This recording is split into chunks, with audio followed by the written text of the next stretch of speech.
That's the fatsa we have to put up with. The cruel words hurled by my own daughter, Jasmine, echoed through the opulent ballroom, silencing the string quartet and freezing 200 guests in place. All eyes like shards of ice turned to me. There I stood, Eleanor Baines, Ellie to the few who knew me, a 66-year-old ghost in a wine-colored dress from a thrift store, clutching a cheaply wrapped gift in my work-roughened hands. The Grand Metropolitan Ballroom in Charlotte, North Carolina, erupted in a wave of condescending laughter. I felt the heat of 1,000 suns blaze across my cheeks, my very soul shrinking under the weight of their collective scorn. I was the stray animal, the unfortunate stain on their perfect, elegant evening. But then a shift in the atmosphere. Mr. Sterling, the groom's father, a titan of industry in a bespoke suit that cost more than my first car, suddenly stopped chuckling. His face, a moment ago alight with cruel mirth, drained of all color. His eyes, sharp and calculating, locked onto my face with a look of dawning, earth-shattering horror. "Wait," he murmured, the single word cutting through the noise like a blade. He took a hesitant step forward, then another, his entire world visibly tilting on its axis. "Aren't you my new boss?" For 3 decades I had been invisible. After my husband's tragic death, when Jasmine was just a girl, I became a phantom in my own life. I was the woman who haunted office buildings in the pre-dawn gloom, my hands smelling of bleach and my shoes squeaking a lonely rhythm across polished granite floors. I rode 3 separate transit lines daily, my existence a symphony of quiet sacrifice. Jasmine grew to despise the scent of struggle that clung to me. She was ashamed of my humility, my thrift store wardrobe, my life of whispered calculations. What she never knew, what no one could have possibly imagined, was that while I scrubbed and polished, I was also absorbing. In the silence of those empty corporate towers, I became a silent scholar of ambition. I listened to the late-night confessions of executives, their boasts of triumphs, their frantic whispers of failures and financial secrets. With the few dollars I painstakingly saved, I began to invest. My modest apartment became a secret war room, stacked with rescued financial journals and dog-eared economics textbooks. While my body ached with fatigue, my mind was a forge, burning with relentless determination. Beneath the facade of a failed, pathetic woman, I was secretly building an empire. My investments, started with a mere $50 on a whispered tip, blossomed. I acquired properties under anonymous corporate veils. I snatched up shares in dying companies and willed them back to life with my shrewdness. For 20 years, I wore the mask of poverty, my bank account swelling to a fortune that would defy belief. And now, the mask was crumbling. Mr. Sterling was the man whose lifeblood, his company, I had quietly purchased for a cool $45 million just 2 weeks prior. He had signed the papers, never knowing that the enigmatic, powerful E.J. Beaumont was the very woman his family now mocked. I watched the devastating realization crash over him. The memory of my face on video conferences, my signature on the contracts, my calm voice during negotiations, it all clicked into a terrifying, perfect picture. The sneers around us began to die, replaced by a bewildered hush that spread outwards in nervous ripples. Jasmine, her cruel smile faltering, rushed over. "What are you talking about, Mr. Sterling?" she asked, her voice a saccharine dagger. "This is just my mother, Eleanor." "The one who cleans buildings." She laughed, a brittle, nervous sound, but her eyes were wide with panic. My heart hammered a wild, triumphant rhythm against my ribs. For 2 decades, I had guarded my double life with the precision of a master spy. I operated through a labyrinth of shell companies and offshore accounts, a fortress of finance so complex it was utterly untraceable. Mr. Sterling's company, drowning in $3 million of debt and lawsuits, had been my latest conquest. His hands trembled as he fumbled for his phone, his screen glowing with damning evidence. "My God," he whispered, and the confession was a thunderclap in the silent room. You are the one who bought Sterling Corporation. I, Ellie, the invisible, the fat saw, stood my ground. The small, pathetic gift in my hands felt suddenly weightless. The air crackled with impending reckoning. After decades of silence, the empress of her own shadow empire was finally ready to speak. When my legal team first presented the sinking ship of Sterling Corporation, I saw more than just bleeding balance sheets and crippling debt. I saw decades of honest labor, the loyal employees with families to feed, all teetering on the brink because of one man's well-intentioned but catastrophic mismanagement. The $45 million wasn't a purchase. It was a rescue mission. It was the price of saving hundreds of lives from financial ruin. "Mr. Sterling, you're scaring me," Jasmine insisted. But the razor-sharp edge of her arrogance was gone, replaced by a thread of panic. "What does my mother have to do with your company?" Her new husband, Devon, moved to her side, a handsome young man sculpted by comfort, nervously adjusting his tie. He had inherited his father's gentle eyes, but not his brutal bottom-line pragmatism. Mr. Sterling never broke his gaze from mine. The scorn that had been there moments before had evaporated, replaced by a stark, humbling respect. "Miss Beaumont," he said, his voice resonating through the hushed ballroom as he used my corporate alias. The name landed not as a correction, but as a coronation. "I want to personally thank you for saving my family's company.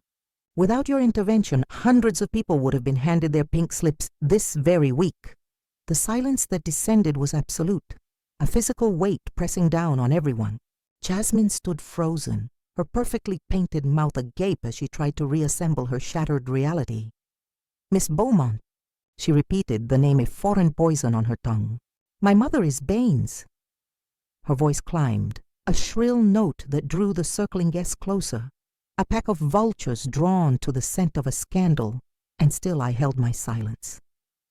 For 30 years, I had mastered the art of invisibility, of letting the noise of others fill the void. But now, every second of my quiet was a deliberate, calculated weapon, dissolving the perfect, glittering facade of her wedding day. I could see the frantic reel of memories playing behind her eyes, every sneer at my thrift store cardigans, every lie to her friends about my consulting work, every time she had treated my existence as an inconvenience. "Mom?" she finally whispered, the words sounding alien and fragile after her public evisceration. "Is what Mr. Sterling is saying true?" Her eyes were a turbulent storm of confusion, a flicker of desperate hope, and something darker, more insidious, the unmistakable glint of greed. I could almost hear the frantic calculations whirring behind her brow, tallying the possibilities, the luxury, the power.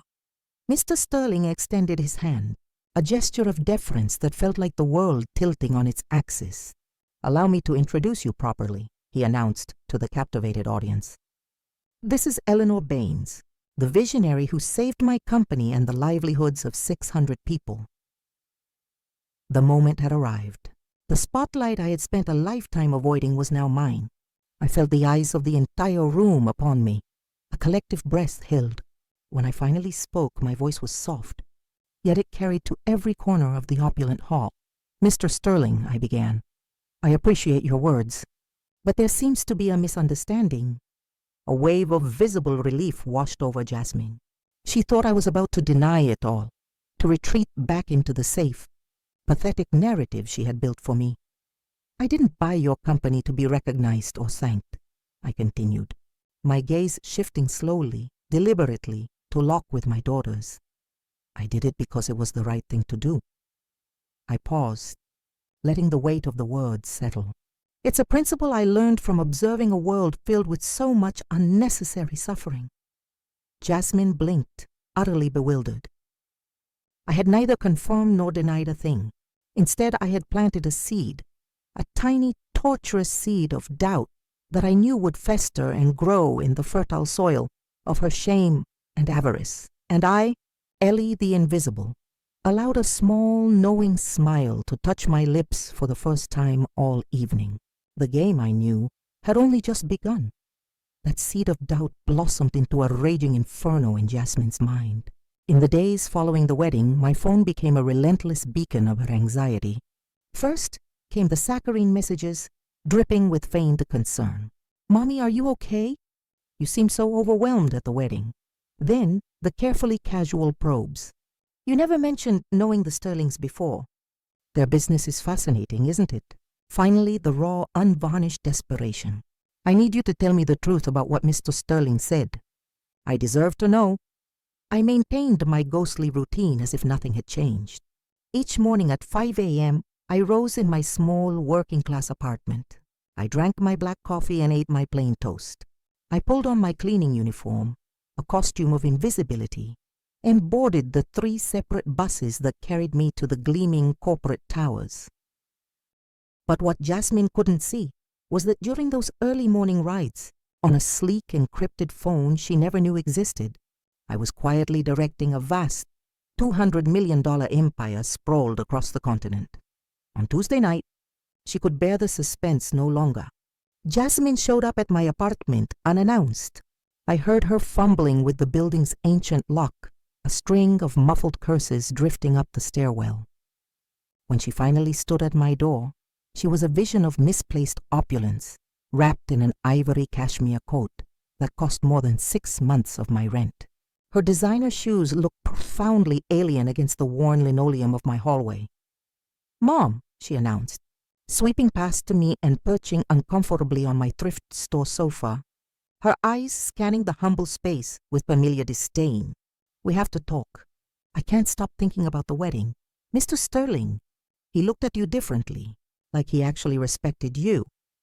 She was hunting for the truth, but she was still looking in all the wrong places, and I had no intention of making the hunt easy.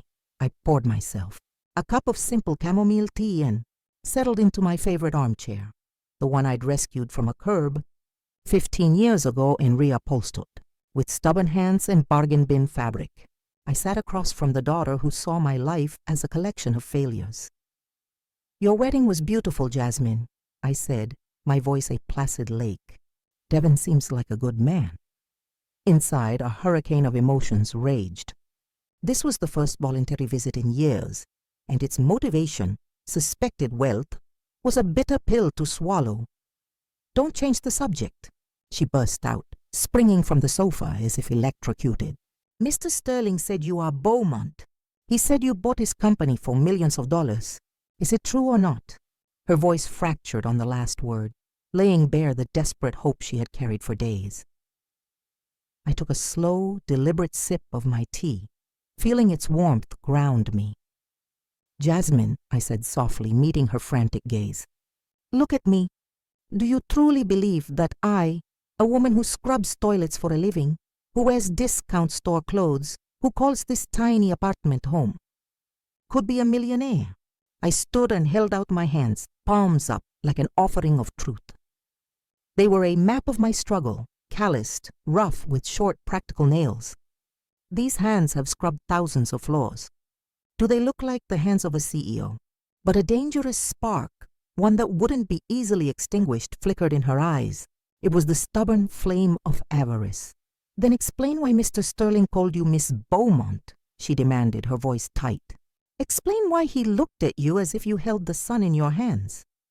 It was time to feed the beast of her suspicion, just enough to make it hungrier. I let a thoughtful silence hang in the air between us.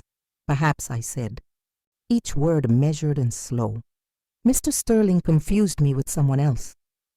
I paused, a dramatic beat that made her lean in infinitesimally.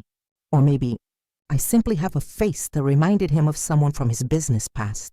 Men of his age and pressure, they sometimes see ghosts where there are none.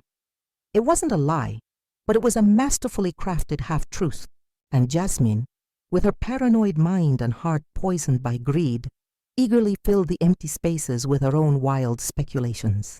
I watched the internal calculus play out on her face, the fear, the hope, the avaricious wonder.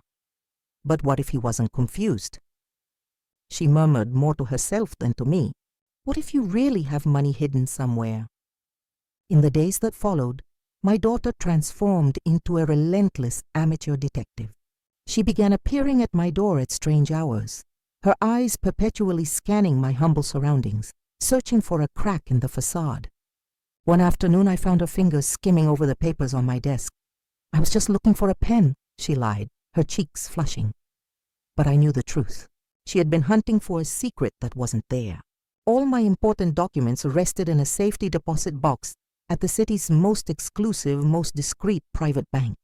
My apartment contained only the artifacts of the life she believed I lived. Utility bills, grocery receipts, old magazines. Yet I had sown a few deliberate, false trails.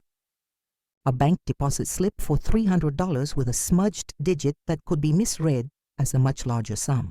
A scribbled phone number that belonged to a local pizzeria, but to an eager eye could seem like a corporate line. Let her chase shadows. On Friday, she arrived with Devon in tow. It was the first time my son-in-law had ever crossed my threshold, and his discomfort was palpable. He was a kind young man, soft-edged by a life of abundance, and he looked as if he wished to be anywhere else. "Miss Baines," Devon began with the polite formality of his upbringing. "Jasmine has told me about the confusion at our wedding. My father hasn't been himself since. He keeps insisting that you look familiar to him in a professional context." Jasmine sat on the edge of the sofa, her eyes like searchlights, scouring the room for hidden evidence. "Devon thinks we should clear up this misunderstanding," she said, though her tone screamed that she wanted only confirmation, not clarity. "What kind of clarification?" I asked, my voice a mask of neutral curiosity. Inside, I felt like a grandmaster in a game of chess, every move calculated to guide my opponent exactly where I wanted her. Devon cleared his throat, uncomfortable. "Well, my father mentioned the company was bought by a woman named E.J. Beaumont. We thought, perhaps you know this person? Or maybe—" He hesitated, floundering. "Maybe there's some family connection we weren't aware of." Jasmine leaned forward, her body taut with anticipation. This was her moment. "Baines is a very common name," I said simply, a gentle deflection. "But if Mr. Sterling truly wishes to meet the person who bought his company, I'm sure he can contact his lawyers to arrange an introduction." I allowed a faint, perplexed smile. "Though I don't understand why he'd personally thank someone for a simple business transaction." Jasmine practically leaped from the couch. "Because she saved hundreds of jobs. Because she paid more than the company was worth. It was an act of generosity, not just business." Her outburst was a confession. She had been investigating, pressuring Devon for the financial details, and in her fervor, she had revealed she knew the transaction's charitable nature. She had been assembling the puzzle, piece by piece. Now, she only needed my final piece to complete the picture. I had no intention of giving it to her. Instead, I sat back in my old chair, sipped my cheap tea, and looked at my daughter with the serene expression of a woman who had nothing to hide. And for the first time since the wedding, I saw genuine, unadulterated fear in her eyes. Fear of being wrong, but a far more potent fear of being right. The fear in Jasmine's eyes soon curdled into a pure, unshakable obsession. Her visits became a siege, more frequent, more invasive. She arrived at dawn with pastries and late at night with flimsy excuses, her eyes constantly inventorying my possessions. "Mom, have you ever thought about moving to a nicer place?" she would ask, her voice dripping with a newfound saccharine concern. "Wouldn't you love to have a little car instead of relying on those dreadful buses?" Her eyes were relentless scanners, sweeping over my apartment again and again, searching for a single crack in the fortress of poverty she had always known. The hunt was consuming her. One Wednesday evening, as I trudged home beneath a bruised, rainy sky, I found her perched on the building's front steps. She was a vision of misplaced luxury, huddled in the downpour, her designer coat soaked through, and her mascara bleeding in dark trails down her cheeks. She had been waiting for 3 hours. "I need the truth," she pleaded, her voice splintering as I approached. "Devon thinks I'm losing my mind. His family looks at me like I'm some kind of hysteric. But I know something doesn't add up, Mom. I feel it in my bones." I led my shivering daughter upstairs and made her a strong hot tea. She trembled on my thrift store sofa, and for the first time in years, I saw not calculated manipulation but raw, genuine vulnerability. "Tell me what you've been thinking," I said, settling into the chair across from her, just as I had when she was small and haunted by nightmares. "I hired someone," she confessed, her gaze fixed on the steam rising from her cup. "A private investigator. To find E.J. Beaumont." My heart gave a single, hard knock against my ribs, but my face remained a placid mask. "And what did he find?" I asked with genuine curiosity. I had, after all, spent a fortune to ensure the answer was nothing. "Nothing," Jasmine whispered, the word thick with frustration. "It's like Beaumont is a ghost. A corporation of smoke and mirrors. She has entities in a dozen countries, but no public photos, no interviews, no signature.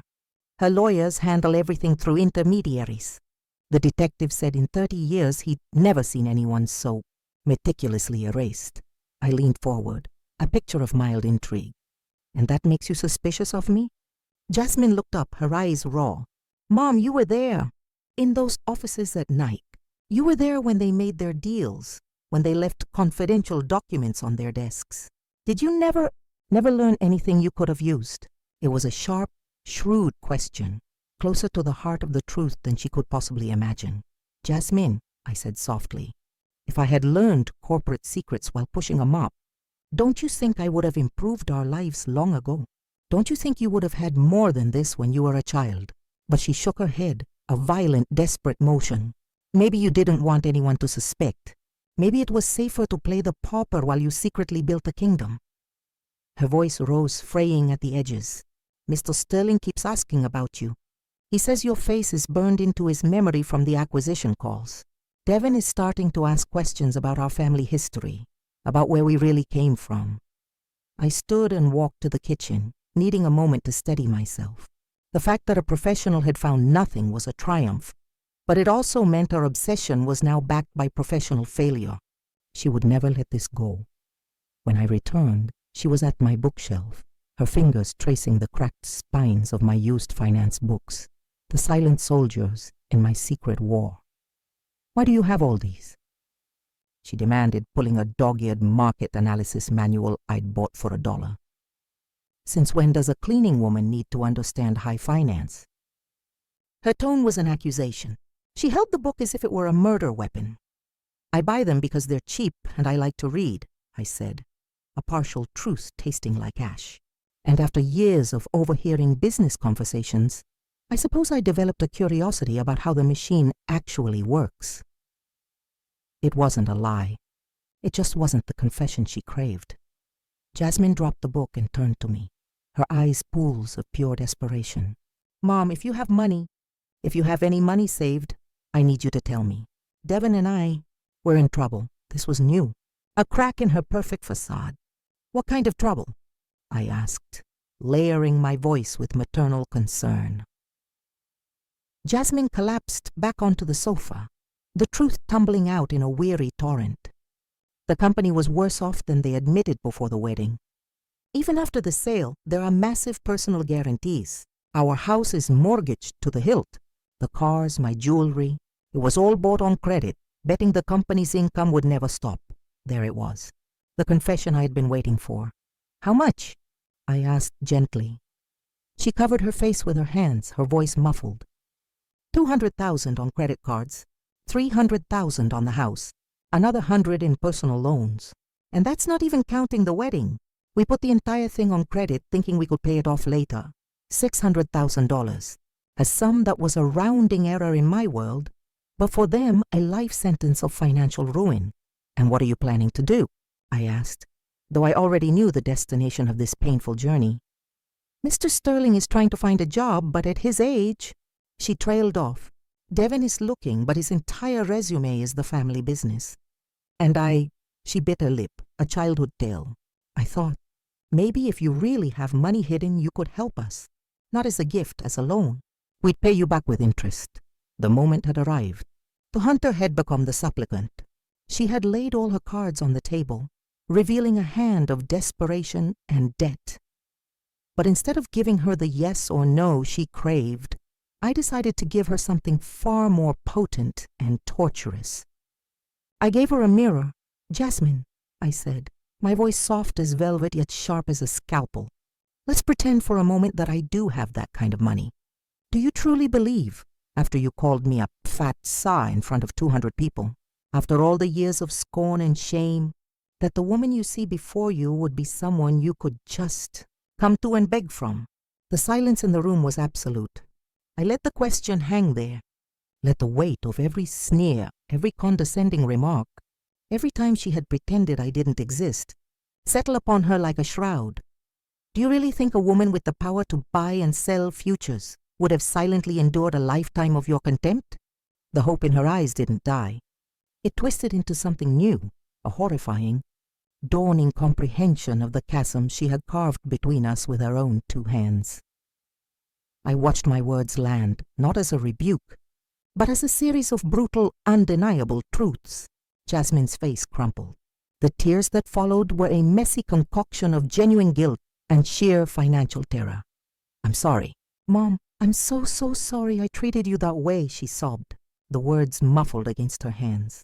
"But right now, you're the only person in the world I can turn to. If you have anything you can lend us, I swear on my life we will pay back every single dime." I moved to sit beside her, taking her trembling hands in my own. They felt so small, so cold, the same hands I'd held when she learned to walk. "Let me ask you something, Jasmine," I said, my voice barely a whisper. "If I really were a millionaire, if I truly were this Beaumont, what would you do? How would that change your life?" Her eyes, still swimming with tears, ignited with a frightening blend of relief and raw avarice. "It would mean we could save our house, our marriage, our future. It would mean I don't have to lie awake at night, paralyzed by the fear of losing everything." She paused, her gaze searching mine, and for a fleeting second, a shard of genuine insight broke through. "But it would also mean I've been the most wretched daughter in history, despising the one person who has always loved me." It was a good answer, a practiced perfect answer. But I knew my daughter. She was a virtuoso at playing the chords that made people dance to her tune. The real question remained. What would she do when the final curtain lifted? Would she love the mother she found, or only the fortune she represented? As quickly as the storm of tears had come, it passed. I watched her wipe her eyes with the back of her hand, a gesture that was more about erasing evidence than soothing pain. The vulnerability was being packed away, replaced by a cool, calculating focus. "Mom," she said, her voice now firm and direct, a lawyer approaching the bench. "I need a direct answer. Are you E.J. Beaumont or are you not?" I rose and walked to the window, looking down at the potholed street, the broken street lights, the world she was so desperate to escape. "Jasmine," I began, my back to her. "Imagine for a moment that the answer is yes. Imagine that all these years while you were ashamed of me, I was quietly building a multi-million-dollar empire." I turned slowly, pinning her with my gaze. "What do you think that revelation would say about you as a person?" Her face lost all its color. "It would mean I'm a monster," she whispered, the truth a bitter pill. "It would mean I despised the very person who sacrificed everything for me." But then, as if a circuit had been tripped in her mind, her eyes hardened. The guilt was being metabolized into something more useful, righteous indignation. "But it would also mean you lied to me for decades, that you let me strut around, feeling superior, when in reality, I was the one who had nothing." There she is, the real Jasmine. Instead of sitting with her shame, she was already expertly recasting herself as the wounded party. "So," I said, my voice calm and level, "you would prefer that I was truly poor, that your insults and humiliations were aimed at a woman who genuinely had no power, no defense? Would that make your actions more palatable?" She fell silent, trapped by the logic of her own cruelty. The silence stretched, thick and uncomfortable. Finally, in a small, defeated voice, she said, "I just want to understand why Mr. Sterling recognized you. I just want to know if there's any hope for us." It was time. The game was entering its most delicate phase. I walked to my bedroom and returned with an old, worn shoebox. I placed it on the coffee table between us, a humble reliquary of manufactured truths. "There's something I've never shown you," I said, lifting the lid with deliberate slowness. Inside were aged documents, faded photos, and papers I had meticulously crafted for this very moment. I pulled out a 15-year-old photograph. It showed me, dressed in my humble cleaning clothes, standing outside an elegant glass and steel corporate tower. "A co-worker took this," I lied softly. "That day, I was cleaning the offices of Beaumont International Corporation." Jasmine's eyes snapped to the building's name, clearly visible in the grainy photo. "Beaumont," she murmured, taking the photo with reverent, trembling hands. "You worked for a Beaumont company." Her mind was a whirlwind, connecting the dots I had so carefully laid out. I then produced another document, a 12-year-old paycheck for cleaning services, where I had digitally altered the employer's name to read Beaumont Enterprises. "I worked for them for years," I said, pausing for a dramatic beat, "until I had to quit for personal reasons." "Personal reasons?" Her voice was a breathless whisper. "What kind of personal reasons would make you quit a stable job?" This was the precipice. I needed a story that was credible, compelling, and just vague enough to be unverifiable. "There were irregularities in the company," I said, sitting down heavily as if the memory was a physical weight. "Things I saw while cleaning offices at night. Conversations I overheard." I let my voice drop, feigning nervousness. "One day the CEO himself asked me to stay after hours for a private meeting." Jasmine's eyes widened, her imagination taking the reins. "He asked you to be a witness to something?" She breathed. "I can't talk about it," I said, shaking my head and looking away. "I signed a non-disclosure agreement. But let's just say there are powerful reasons why someone might want my identity to remain a secret." I began to put the documents back in the box, watching as Jasmine's hungry eyes followed every movement. "Mom," she said, her voice urgent with dawning realization, "are you telling me you know a secret about E.J. Beaumont? That you work directly for this person?" She leaned forward, her body taut with excitement. "Is that why Mr. Sterling recognized you? Because you were in those important meetings?" I didn't answer. I simply let my silence, my feigned anxiety, and the planted evidence build the narrative for her. I watched as she constructed her own theory, that I had been a silent witness to corporate crime, that the mysterious Beaumont had paid for my silence, that perhaps there was even a steady stream of hush money. "Do you have money from that time?" she asked, her voice dropping to a conspiratorial whisper. "Did they pay you for your silence?" Her eyes shone, not just with hope, but with something darker. The thrilling possibility that her mother was not a mogul, but a successful blackmailer. "Jasmine," I said firmly, closing the lid on the shoebox with a note of finality. "What happened during that time is complicated. There are powerful people involved, legal agreements I cannot break, and consequences that could destroy more lives than just our own." The truth was a fortress, but the lie I had just built for her was a labyrinth, and I had just watched my daughter walk willingly inside. I stood and moved to put the box away, a casual gesture belying the seismic shift in our dynamic. "But if you are truly in a financial crisis," I said, letting the words hang in the air, maybe there's something I can do." Jasmine shot up from the sofa as if electrified. "What kind of something?" Her voice was a strained, high-pitched wire of desperation. "Do you have access to money? Can you get a loan? Do you know someone who can help us?" I met her frantic gaze, my own steady and inscrutable. "I can make some calls. There are people who owe me favors from that time, but I would need to know exactly how much you need and what for." It was a deliberately vague promise, a hook baited with possibility, designed to keep her twisting in the wind while I plotted my next move. $600,000, she blurted out, the number a stark confession of their ruin. "We need $600,000 to pay off all the debts and start over." Her hands fluttered like wounded birds. "We could pay interest, give collateral, whatever is necessary." That is a considerable amount, I said, my tone thoughtful, as if mentally navigating a labyrinth of shadowy contacts. I would have to make very important calls, contact people who prefer to remain private. I paused, letting the silence amplify the gravity of my next words. And I would have to be sure that you understand the seriousness of what I'm willing to do for you. Jasmine nodded, a violent, jerky motion. We understand. We're serious. This isn't a whim, Mom, it's our life.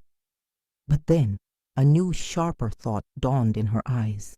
She looked at me with dawning suspicion. But what would you have to do in return? What kind of favors would you have to call in? It was a shrewd question. She was finally realizing that salvation might come with a price tag more dangerous than death. That, I said, my voice dropping to a mysterious whisper, depends on how much you are willing to risk to save your future. And with those words, I left my daughter suspended in a state of agonizing anticipation, knowing she would spend the coming days imagining every possible scenario, from a miraculous bailout to a descent into a criminal underworld. For the next 3 days, my phone was a metronome of her anxiety. Her messages oscillated between desperate gratitude, "Thank you for even trying, Mom, you're my savior," and pure, unvarnished panic. "Did you make the calls? When will we know? Is it happening?" With each passing hour, her voice grew sharper, more frayed. I could hear the ghost of arguments with Devon in the background, the strain of a marriage buckling under the weight of a secret she couldn't fully share. On Friday night, I decided the hook had been set deep enough. It was time to reel her in. I called Jasmine. "I have news," I said, the words simple and heavy. "I need you and Devon to come to my apartment tomorrow night. 7 o'clock. And Jasmine," I paused, injecting a note of grave drama into my voice, "make sure no one else knows about this meeting, especially Devon's family." When they arrived on Saturday, the air was thick with unspoken questions. Jasmine was dressed in a severe black dress, as if for a high-stakes business negotiation. Devon, by contrast, was a portrait of nervous discomfort, constantly adjusting his tie and casting furtive, bewildered glances around my humble home. It was clear Jasmine had fed him a sanitized version of the truth, a carefully curated lie to secure his compliance. Before they could sit, I spoke, serving tea in my chipped ceramic mugs. "Before we begin, you need to understand something. The conversation we are about to have never leaves these four walls. There are powerful private people involved. Your financial future, and perhaps your safety, depends on your absolute discretion." Devon cleared his throat, his decency a stark contrast to the feverish gleam in his wife's eyes. "Miss Baines, Jasmine mentioned you might know people who could help us. We appreciate anything you can do, but we don't want to get you into any trouble." His genuine concern was almost painful to witness. "Devon," I said softly, "how much has Jasmine told you about my past work?" He glanced nervously at his wife. "She said you worked for an important company years ago and that you might know some influential people who could help secure a loan." A heavily edited version indeed. "It's more complicated than that," I said, rising to close the curtains. The theatrical gesture made them both tense. "For years, I didn't just clean the offices of one of the most powerful corporate entities in the country. My job was to observe, to listen, to report." Jasmine leaned forward, her breath catching. "Report what? To whom?" Her whisper was hushed, reverent, as if we were finally uttering a sacred incantation. Financial irregularities, private conversations, meetings that officially never happened. I paused, letting the implication coil around them. My direct supervisor wasn't the cleaning foreman. It was Beaumont herself. The silence that fell was absolute, a vacuum sucking all sound from the room. Devon blinked, struggling to connect the dots, but Jasmine turned as pale as marble, the pieces of her wild theory slamming into a terrifying perfect picture. "Are you saying you work directly for E.J. Beaumont?" Her voice cracked. "For more than 15 years, I confirmed, watching the tremor start in her hands. My official title was night cleaner." My real job was to be her eyes and ears in an industry drowning in corruption and fraud. It was a masterfully constructed lie, woven with just enough threads of truth to be unassailable. Devon, still adrift, asked innocently, "Miss Baines, are you saying you were like a private investigator?" "It was more than that," I said, my gaze locking with Jasmine's. I was about to give her the final damning piece of the puzzle. During all those years, E.J. Beaumont compensated me very generously for my discretion, and when I retired from that life, she ensured I had more than enough resources to live comfortably for the rest of my days. Jasmine practically launched herself from her seat, the last vestiges of her mask shattered. "How much?" The question was a blunt, greedy demand, stripped of all pretense. "How much money do you have?" The raw avarice in her eyes was a chilling sight. It was the moment of truce, not about my wealth but about her soul, and the revelation was more devastating than I had ever imagined. "Enough," I replied, my voice a placid lake, concealing unfathomable depths. "Enough to resolve your financial crisis several times over. But the question is not how much I have. The question is what you are willing to do to earn it." Devon shifted uncomfortably, his decency a stark contrast to the charged atmosphere. "Miss Baines, we don't want a handout. We're prepared to work, to pay interest, to offer collateral. We just need a bridge to get through this." But Jasmine was already in another realm, a place where courtesy was a currency she no longer had time for. "What would we have to do?" she demanded, her eyes burning with a terrifying blend of desperation and a dark, burgeoning resolve. "What do you want in exchange?" It was time for the final examination. For weeks, I had woven a tapestry of doubt and mystery. Now, I would see the true fabric of my daughter's character. "Jasmine," I began, my words slow and deliberate, each one a carefully placed weight. "For years you have treated me as a ghost. You have insulted me, humiliated me, scorned me in public. At your own wedding you branded me a fat sob before 200 witnesses. I watched the memory slap her, a faint flush rising on her neck. "And yet now that you sent money on the wind, I have suddenly become the most cherished mother in the world." Her cheeks flamed. "Mom, I've told you I'm sorry. If I could take it all back, I would. Please don't let my past mistakes destroy our future." "Our future," I repeated, a single skeptical eyebrow arched. "Or your financial future. The distinction, my dear, is everything." Devon tried to intervene, a peacemaker in a war he didn't understand. "Miss Baines, I know Jasmine hasn't always been present, but the stress has been unimaginable. It changes a person." "Devon," I said gently, "your loyalty is commendable but misguided. This began long before your debts.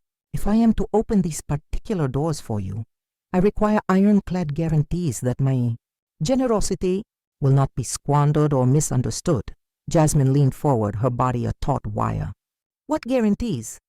"We'll do anything. We'll sign anything. Just name the condition."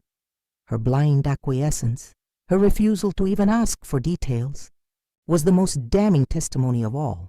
"Very well," I said, rising and moving to the desk where a single plain folder lay. "I have prepared a proposal that could erase your troubles. But before you see it," I paused, my hand resting on the cover, "I need to know if you are prepared for the permanent alteration of our relationship." "What kind of alteration?" Devon asked, his voice laced with a new profound caution. But Jasmine was already nodding, a frantic, jerky motion. "Yes, whatever it is. The kind," I said, my voice dropping to a near whisper as I carried the folder back, "that will reveal, once and for all, whether you value family over fortune, or if fortune is the only key that unlocks your love." I placed the folder on the coffee table between us. The sound was a dull, final thud. I opened it slowly, revealing the documents I had crafted with the precision of a master forger. The top page was a masterpiece of legalistic intimidation, covered in official-looking stamps and florid signatures. The heading, in bold, black letters, read, "Conditional Financial Transfer Agreement." "This," I said, sliding the document toward them, "is the proposal I have been negotiating with my associates." Jasmine snatched the paper, her eyes devouring the text. Devon read over her shoulder, his face gradually draining of color. The terms were designed to be a mirror, reflecting back the very soul of anyone who read them. First condition, Jasmine read aloud, her voice trembling. Complete transfer of all titled assets, primary residence, vehicles, investment properties, into the benefactor's name as collateral. She looked up, her eyes wide. You'd own everything we have. Temporarily, I clarified, my gaze fixed on them. A safeguard until you demonstrate the fiscal responsibility such a sum demands. It's standard in these private arrangements. Devon found his voice, though it was strained. Miss Baines, that would make us utterly dependent on you. We'd have no security. What happens if you change your mind? Second condition, Jasmine continued, her voice gaining a frantic momentum as she ignored him. Immediate and permanent relocation to a designated city under a 5-year probationary period involving strictly regulated familial contact. The silence that fell was thick enough to choke on. Devon went pale. Strictly regulated contact, he echoed, horror dawning in his eyes. What does that mean? It means, I said, my tone unnervingly calm, that for 5 years you would live where I choose, in a home I provide, on an allowance I determine. Visits would be scheduled and supervised. All communication with me would be conducted through appointed intermediaries. Jasmine was already frantically scanning down the page, her finger tracing the lines, searching for the bottom line, the number, the escape hatch. The conditions were merely obstacles to be overcome. The fate of our relationship, the price of her dignity, was nothing more than fine print. Third condition, Jasmine read, her voice fracturing on the words. Voluntary renunciation of all future inheritance rights. She looked up, her face a mask of stunned comprehension. You're saying if we take this money, we give up any claim to anything you might leave behind, forever. Exactly, I confirmed, my voice cool and detached. This would be your one and only financial benefit from our relationship. After this, you are on your own, and I am free of any future obligation. Devon shot up from the sofa as if propelled by a spring, his face flushed with a righteous, horrified anger. Miss Baines, with all due respect, this isn't a loan. This isn't family help. This is you purchasing our freedom. His voice trembled, not with fear, but with moral outrage. You're offering us a fortune in exchange for severing the very ties that make us a family. But Jasmine's eyes remained locked on the document, her mind a whirlwind of calculations. How much would the monthly stipend be? She asked, her tone shockingly pragmatic, utterly ignoring her husband's anguish. And what kind of house would we get? The chasm between them was now a gaping void. Devon saw the proposal for the cruel surgical instrument it was. Jasmine saw only the lifeline. The stipend would be $4,000 a month, I replied, watching the number ignite a greedy flame in her eyes. The house would be modest but comfortable, in a small city with a low cost of living. You could live without fear, but not without memory. Jasmine, Devon turned to her, his voice thick with disbelief. Are you actually considering this? Discussing an allowance in exchange for exiling yourself from your own mother. He ran a hand through his hair, the picture of a man watching his world dissolve. This is not right.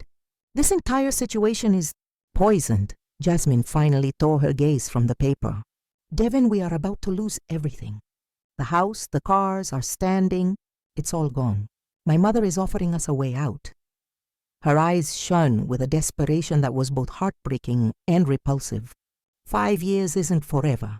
We could take the money, start fresh in a new city, build a new life. Build what?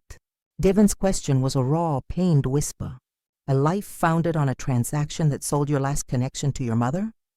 Our future children would have a grandmother who is a stranger, a secret, a paid-off debt. I moved to the window, giving them the illusion of privacy, though I hung on every shattered word. This was the crucible. This was the moment their true metal would be revealed. Devon, Jasmine's voice softened into a plea. My relationship with my mother is already in ruins. A week ago, I called her a fat SA in front of everyone we know. For years before that, I treated her like she was nothing. Maybe this is the price. Maybe this is what I deserve. Don't say that, he exclaimed. Mistakes can be atoned for. Families can be mended. But what she's proposing isn't healing, Jasmine. It's an amputation. He turned to me, his eyes blazing with a clarity that cut through all my carefully constructed layers. Miss Baines, I understand that my wife has hurt you deeply. But this isn't justice. It's vengeance. His words landed like a physical blow. He had named the ugly hidden engine of my entire scheme. The part of me that wanted to make her pay, not just test her. Devon, I said softly, turning from the window. What do you suggest then? That I simply hand over the money? That I allow myself to be treated as a bank, now that she's discovered I might be one? I suggest, he said, his voice firm with a conviction that humbled me, that we find a way to heal the relationship between you and your daughter without a single dollar changing hands. I suggest Jasmine earn your forgiveness through time, through action, through genuine remorse, not through a signed contract. Jasmine stood abruptly, the document crumpling in her white-knuckled grip. That's easy for you to say. You're not the one facing total ruin. Tears of frustration streamed down her face. You don't know what it's like to live with the shame of having publicly destroyed the only person who ever truly loved you. Her voice broke. At least with this agreement, there's a path. We could start over. We could build something real. Build what? Devon begged, his own composure crumbling. A life purchased with the corpse of your family. He looked at me, a final desperate appeal in his eyes. Miss Baines, you have been shrewd and successful your entire life. Surely you can see that this path leads to a hollow victory. It won't bring you peace. It will only entomb you both in your bitterness. It was the pivotal moment, the crossroads I had engineered but now feared to walk down. I could let the charade play out, let Jasmine sign her family away, and claim my hollow, vengeful triumph. Or I could do the one thing I had not allowed myself to do for 30 years. Be completely, terrifyingly honest. There is a fourth condition, I said finally, my voice cutting through their emotional turmoil. One that is not written in the document. They both stared at me, frozen in anticipation. Before you sign anything, I continued, before you make a decision that will haunt you forever, I need to tell you the whole truth about who I am. Jasmine let the papers slip from her fingers, fluttering to the table like dead leaves. What truth? She whispered, a dawning horror in her eyes, as if she finally sensed the unimaginable scale of the game she had been playing. What more could there be? The truth, I said, walking to my desk and pulling out a different, simpler folder, is that I don't need contacts to get that money. The truth is, that document is a complete fabrication, a test I designed to force this very conversation. I held up the new folder. And the truth is, Jasmine, I am exactly who Mr. Sterling believed me to be. The silence that followed was absolute, a void into which all the air and sound of the room vanished. They stared at me as if I had just peeled my face away to reveal another beneath. For the last 30 years, I continued, opening the real folder to reveal bank statements, corporate ownership records, and a single, damning photo of me at the head of a conference table. While you saw a cleaning woman, I was building an empire. I am not a former spy or a blackmailer. I am Eleanor Baines, and I am E.J. Beaumont. I have built a business empire, valued at over $200 million, I said, the words simple, stark, and final. And all this time, you have been living less than 3 miles from one of the wealthiest women in the country. The folder I opened now contained not forgeries, but truths. Real bank statements bearing my full legal name, corporate certificates of ownership, acquisition contracts for Sterling Corporation, signed with my own unmistakable signature, photographs from board meetings where I sat at the head of the table, identified as E.J. Beaumont. Jasmine picked up the first document, her hands trembling so violently the paper rattled. Checking account. Eleanor Baines. Beaumont, she read aloud, her voice a ghost of a sound. Current balance. The numbers were so staggering the paper slipped from her fingers as if it had burned her. This is real. Devon leaned over, his face bleached of all color. Miss Baines, I mean Miss Beaumont. He corrected himself, the title a reverent whisper. You really are. I am exactly who Mr. Sterling recognized, I confirmed, laying more evidence upon the coffee table like a prosecutor delivering a final, irrefutable argument. These are the purchase contracts for his company. This is my signature. These are the wire transfers for $45 million. Each document was a demolition charge, collapsing the fragile reality they had inhabited. Jasmine collapsed onto the sofa, her eyes darting wildly, unable to settle on any one piece of the shattered truth. But you live here, in this apartment. You wear thrift store clothes. You take the bus. Her voice cracked under the strain of cognitive dissonance. Why? Why live like this if you have all of that? It was the question that had haunted my every silent moment.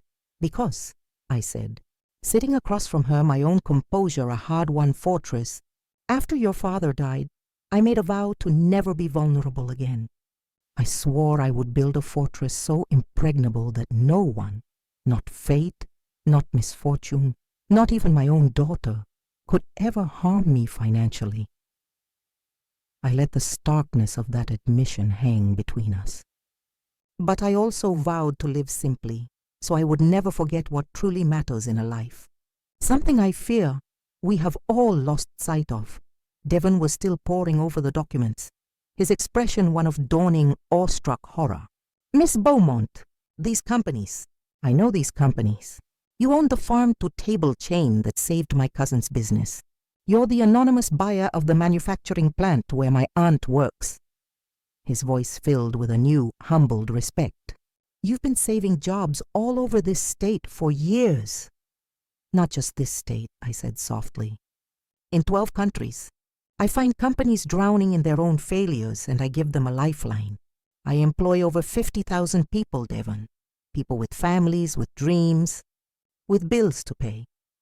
It was the first time I had spoken my real work aloud to family, and the confession felt like a long-held breath finally released. Jasmine finally looked up from the damning evidence of my success, tears carving clean paths through her makeup. 30 years, she murmured, the number a lifetime sentence. For 30 years I've watched you scrub floors. I've despised your simplicity. I've treated you like you were. Nothing. Her voice shattered completely. And all this time, you were more powerful, more significant than anyone I have ever known. More successful, perhaps, I corrected gently, the most painful truth yet to come. But apparently, a catastrophic failure as a mother. The words hung in the air, sharp and bleeding. Devon sat down heavily, burying his face in his hands. "Oh God, Miss Beaumont," he groaned, the memory clearly torturing him. "When I think of the things Jasmine said, the excuses we made to exclude you, we pitied you, we thought you were a millstone around her neck. You didn't judge me," I stated firmly. "I crafted this image. I chose this invisibility. What you saw was the character I designed." I pulled one final document from the folder. But that also means that every cruel word, every dismissive glance, every moment I was treated as less than human, that was a choice Jasmine made, all on her own. A raw, guttural sob was torn from Jasmine's throat. She doubled over as if in physical pain. "I'm sorry," she choked out, the words barely intelligible. "I'm so sorry. There are no words. There's no way to ever undo what I've done." "You are right," I said, my voice calm but not unkind. "There is no undoing it, but there is a path forward." I stood and retrieved one last folder from my desk. "This is my real will, Jasmine. Would you like to know what it says?" Her eyes widened in pure terror. "Mom, no. It doesn't matter. I deserve to be disinherited. I deserve to be cut out of your life completely." "It says," I continued, overriding her protest, "that upon my death, 70% of my fortune was to be distributed to the charitable foundations I have secretly funded for decades. Women's shelters, literacy programs, scholarships for the children of janitors and factory workers." I paused, letting the magnitude of that legacy sink in. The remaining 30% was always intended for you and for your future children. Devon caught it immediately. Was, he said, his voice heavy with understanding. Was, I confirmed, my gaze locking with my daughter's. After the wedding, I drafted a new will. Now, 100% goes to charity. I watched the realization dawn in her streaming eyes, not of loss, but of understanding, because I realized that leaving you a single dime would only validate the very sickness I was trying to cure, the belief that money is more important than love. Jasmine stood up, swaying on her feet as if the ground had fallen away beneath her. "It's okay," she whispered, the words a surrender and an acceptance. "It's more than okay. You have every right, but please," her voice shattered, "please don't cut me out of your life while you're still in it. I don't care about the money anymore. I just want a chance to be a real daughter to you." "A real daughter?" I repeated, the words tasting like ash, like the one who introduced me as a fat essay 2 weeks ago. Devon moved to her side, a steady anchor in her storm of grief. "Miss Beaumont," he said, his voice firm, yet layered with a newfound reverence. "I understand your pain. There are no excuses for what Jasmine has done, but she is your daughter and you are her mother. There has to be a path back from this. Isn't there? Is there?" I asked, the question genuine, born from a well of decades-deep exhaustion. How do you heal a relationship when one person has spent a lifetime teaching you that their affection has a price tag? Jasmine pulled away from Devon and came towards me, her pride dissolving as she fell to her knees before my worn armchair. "Mom, I know I have no right to ask for anything. I know I've been a monster, but if you give me one chance, just one, I will spend every day for the rest of my life proving to you who I can be." "And your debts?" I asked, the final practical test. "Do you still expect me to make them vanish?" Jasmine and Devon exchanged a long, silent look, a conversation held in the space of a heartbeat. Finally, Devon spoke, his voice clear and resolved. "Miss Beaumont, we will solve our own problems. We'll sell everything. We'll move to a small apartment. We'll work any job we can find. We don't want your money." "He's right," Jasmine said, and in her eyes, I saw the first flicker of the person she might have been. "It's not about the money anymore, Mom. It's about whether you can ever find a way to forgive me." This was the moment I had fantasized about for years. Yet, standing at its precipice, I felt not triumph, but a profound, soul-deep weariness. "Jasmine," I said softly, helping her to her feet, "forgiveness isn't a prize you win in a single conversation. It's a bridge you build, brick by painful brick, over a very long time." "Then tell me how to lay the first brick," she pleaded, her hands trembling in mine. "You start," I said, my voice gaining a steely edge, "by publicly admitting what you did. You start by apologizing by name to every person who witnessed your cruelty at that wedding. And you start by treating me with the respect I have always deserved, not because of my bank account, but because I am your mother." "I will," she vowed, her nod violent with conviction. "I will do all of that and more." "And I said, gathering the documents that held the truth of my double life, "need time. Time to decide if I believe this change is real or just your most masterful performance yet."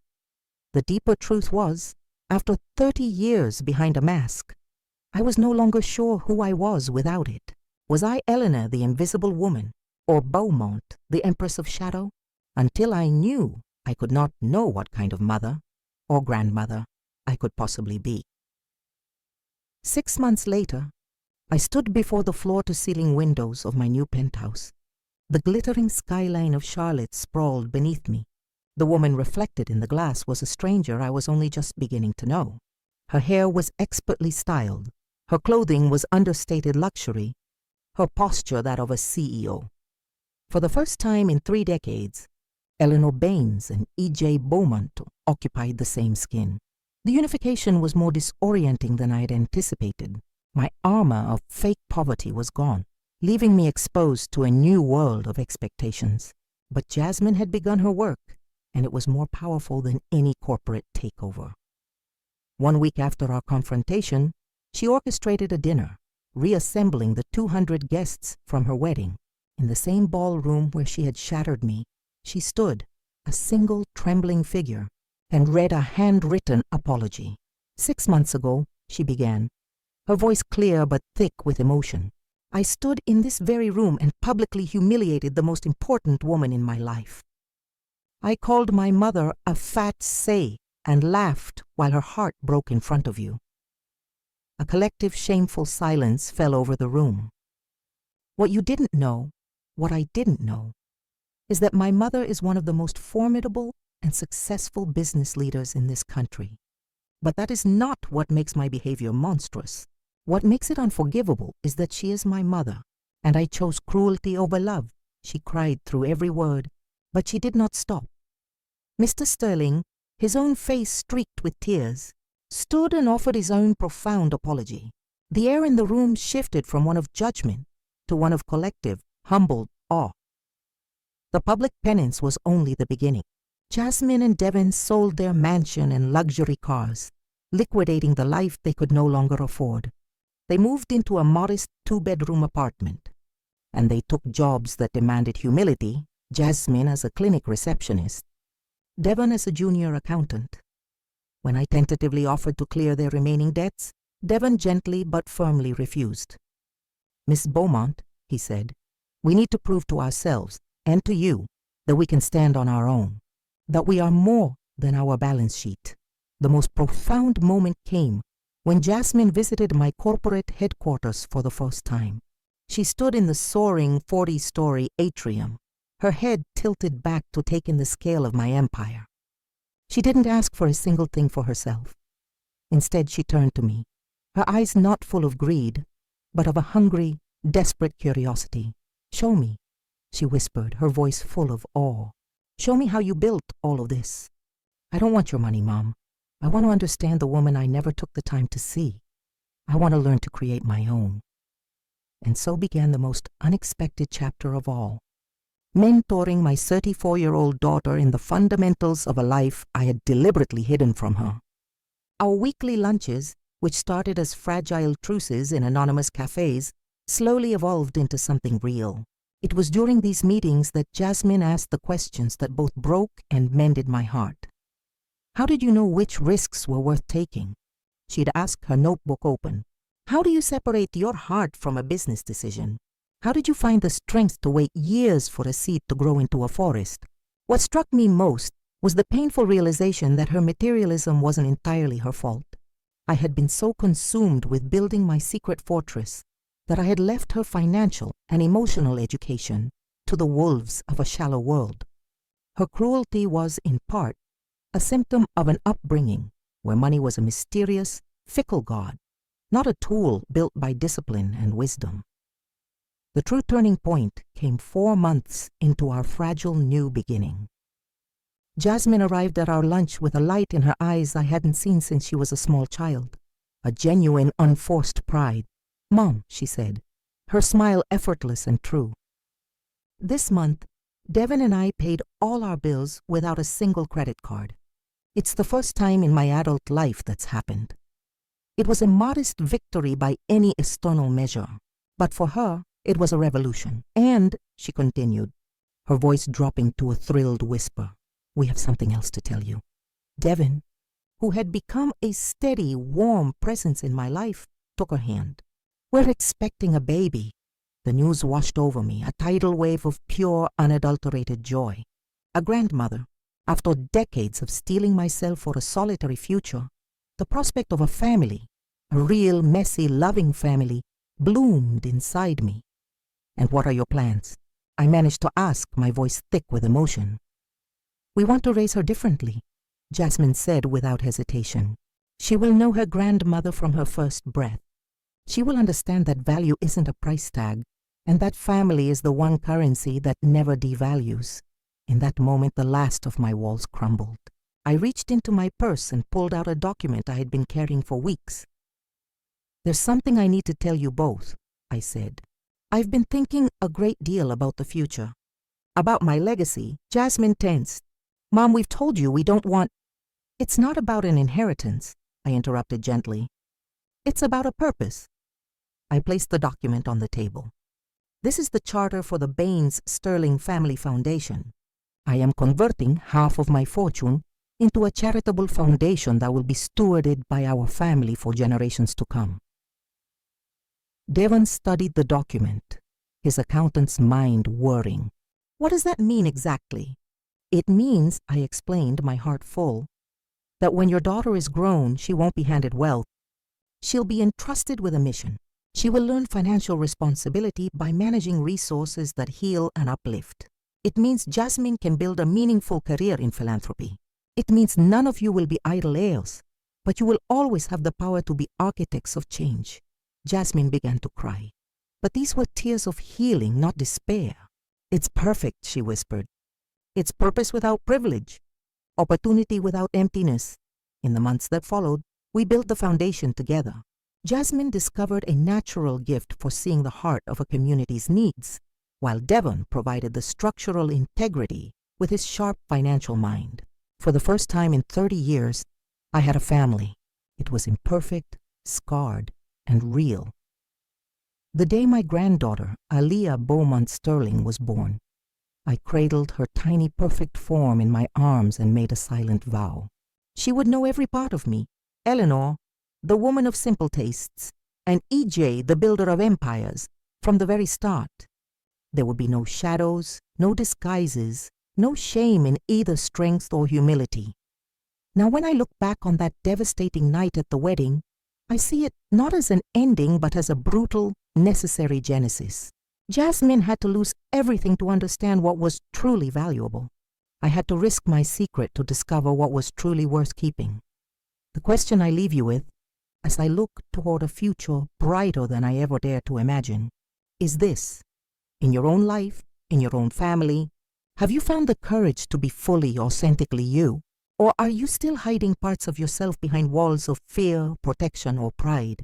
The painful, beautiful truth I learned is this. There can be no real love where there are fundamental secrets. And in the end, it is love, not money, not power, not pride, that is the true, unshakable foundation upon which everything else is built. A note from the author. Did you find a piece of your own story within Ellie's journey? I would be honored to know which part resonated with you and which city you're listening from. Let's connect in the comments below. If this story moved you, your support through a super thanks helps me continue to bring these heartfelt narratives to life. Your engagement is the fuel for this channel. There are more life stories waiting for you on the screen. So much more awaits on my channel. Don't forget to subscribe. Until the next story, I send you all my love and respect.